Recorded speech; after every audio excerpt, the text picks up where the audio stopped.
Friends, hello and welcome back. Hopefully everyone's having a lovely day. So today we said, hey, let's pit the rich versus the poor NHL style. We have put up the richest possible hockey team. We're going to face them off against the poorest possible hockey team. Our rich hockey team plays in New York. Of course it plays in New York, right? If you talk about a team that's got some unlimited money, it's New York teams. They can get some cheap players. Now, obviously, there's a reason there's a salary cap in place, but the New York Rangers currently rocking a team cap of, or a team budget of $235 million. Player salary budget $208 million. So $208 million, nearly triple the NHL salary cap. And they're going to go up against an Ottawa Senators team that is rocking a $32.8 million player salary budget, nearly half, a little over half, the current NHL salary cap budget, coming in at 50.93. We're going to take a look at these two teams real quickly. The New York Rangers got McDavid, 13 or 12.5. Nathan MacKinnon getting paid more than Connor McDavid. I forgot that was a thing. 11.2 for David Pastrnak. Adam Fox getting 9.6. We'll rank this here. 11.2 for Pastrnak, 10.5 for Jonathan Huberdeau. Jack Eichel getting 10 million. You're getting 10 out of Kopitar, 10 out of Erik Karlsson. Tyler Seguin's coming in at 9.85, one of the lower overalls on this team. And you have Johnny Gaudreau at 9.7. Werenski and Gaudreau. Blue Jackets paying two guys a handsome amount of money. There's a reason a lot of Blue Jacket fans are frustrated. You talk about some of the players they are paying on this team to perform the way they are. 9.5 million out of Adam Fox, as mentioned. Charlie McAvoy making a team, had a couple guys over there out of Boston. Seth Jones, 9.5 million. Timo Meier, the highest paid New Jersey Devil. There's a lot of talk about that over there in New Jersey because the Devils have some really talented players, and Timo Meier being the highest paid player and they don't even let him play on a power play is definitely something of question there, or top line power play, we should say. And then there's Clayton Keller to round things off here on this list. Who's in net? I forgot. We got to bring up the goaltenders because this is how the poor team has a chance to win games, because currently in net, it is being proven, do not pay goaltenders long-term contracts. Carey Price has an entry-level deal because his card, for whatever reason, it's only an international right now. He's getting, as we all know, he's getting paid over $10 million a year. Sergei Bobrovsky also $10 million. The two highest paid goalies in the league.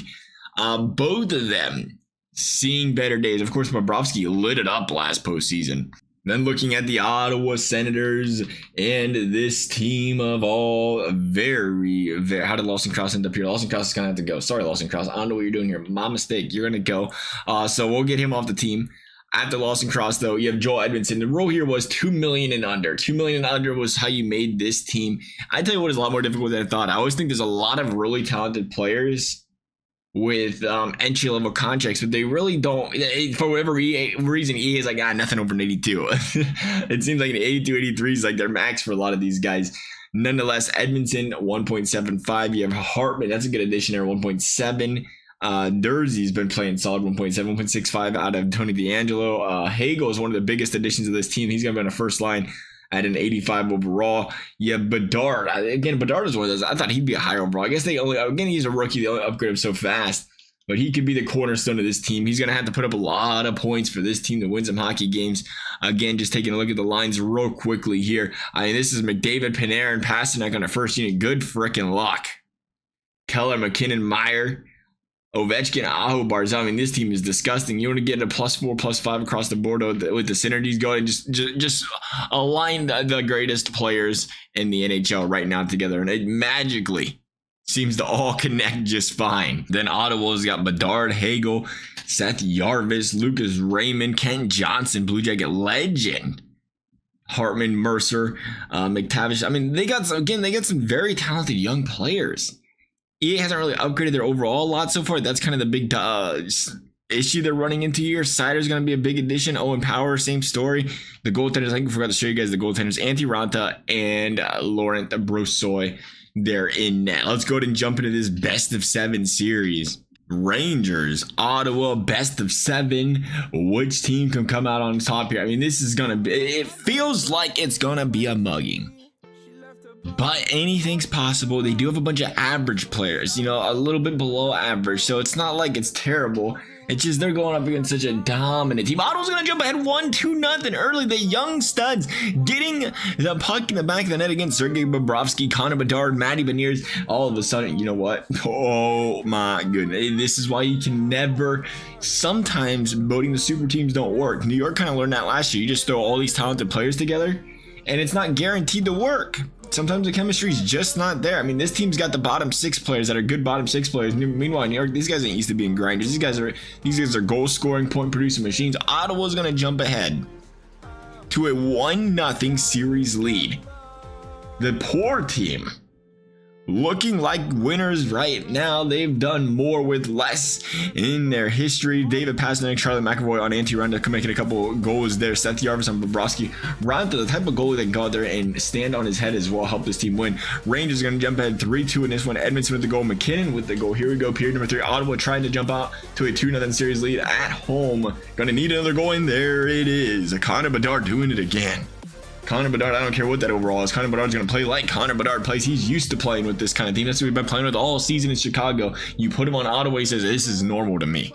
And New York's going to score another one. Alex Ovechkin, speaking of guys, he's getting paid $9.5 million until he's 41 years old. I couldn't believe that.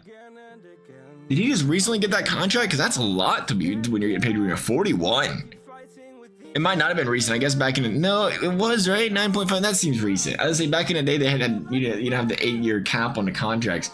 Period number 1. Now it's starting to look a lot like we expected. 4-2 after 1, just overpowering the Ottawa Senators. 6-2 after 2, and it's getting ugly. 9 goals. They brought in the backup goal and everything in that one. Rangers jump into a 2-1 series lead after a slow start. The Rangers dominating as we expected in this series. It is tied 2 apiece. Adam Fox, Tim Stützle scoring some goals here for the New York Rangers. Lundell and Mercer getting some in on Bobrovsky. Period number 2 complete. It is tied at 2 apiece. Ottawa still has a chance to get back in this one, but you want to stay off the penalty kill. They're gonna kill this one off, it appears here, though. Good for the Ottawa Senators. A little momentum action here. We are a big, by the way, we're a little bit biased here. Big underdog fans, we are pulling for this poor team, this Ottawa Senators small market team, call it what you will. 2 straight power plays, 2 straight times coming up empty-handed. That is killer. You cannot afford to be doing that in the third period. You gotta make the most of the opportunities you're getting. Here we go. Period number 4, the overtime game winner, next goal wins situation here. Ranta, 3 straight saves, 2 on Ovechkin. Not an easy task to make a point blank range save there on Johnny Gaudreau. Empty handed come the Rangers on the power play. Ottawa with a lot of momentum here. It is a power play for the Senators. Then they're going to come up empty handed as well this period. I was going to say this one's about to be over. We're going to go to a second overtime, but the Rangers, Erik Karlsson from way out wide, going to put one in the back of the net. The Ottawa Senators are going to fall behind in this one by 3-1. Again, kind of dominated. 52 shots to 39 in this one. Ottawa needs to find an answer after jumping out to a 1-0 series lead. You had started to think Cinderella story. You thought I'd started to think the unthinkable. And now it's looking like it is unthinkable. Ottawa jumping up 1-0 here. Dawson Mercer the goal on Bobrovsky. They need to pepper Bobrovsky, and they need to get to him early. He is the type of goalie, when he gets hot, he's going to carry the team. But if you can get some shots on him, get him rattled back there, they don't have a backup goalie. I mean, you're facing Carey Price with his 6 broken hips and everything else. They have to use Sergei Bobrovsky. The best thing you can do is bring that backup in. Johnny Gaudreau and Ranta has to stand strong here, keep the game up ahead here for the Ottawa Senators. They're going to do that. They'll kill off the penalty there. 3 minutes left, another shot, another save, and there's the insurance goal. Ranta playing stellar that period, doing what he had to do, getting outshot once again. That game was the Ottawa Senators, but what they got to do here, I mean, it's pretty easy for them. They got to try to limit the shots, try to possess the puck the best they can. I mean, the best offense is good defense for them in this case, and just keep the puck out of these playmakers' hands. If it was a football game, I would say run the ball. They can't do that, though. Ranta with the Jack Eichel, Tim Stützle goes. Stützle having a great postseason.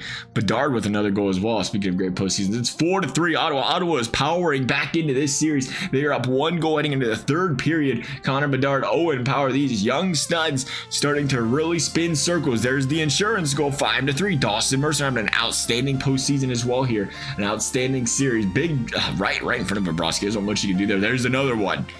3-goal lead. Connor Bedard with another one. Connor Bedard has been lighting it up in this series. And we're going to head back to Ottawa for a Game 7. Ottawa jumped ahead 1-0 in this series. You thought, could it happen? Rangers come back and win 3 straight games. It wasn't going to happen. And all of a sudden, Ottawa fights back one more time. Here we go. Game 7. Nathan MacKinnon with the goal on anti-run in period number 1. Let's get to... Oh. Thanks for playing Ottawa. Thank you for playing Ottawa.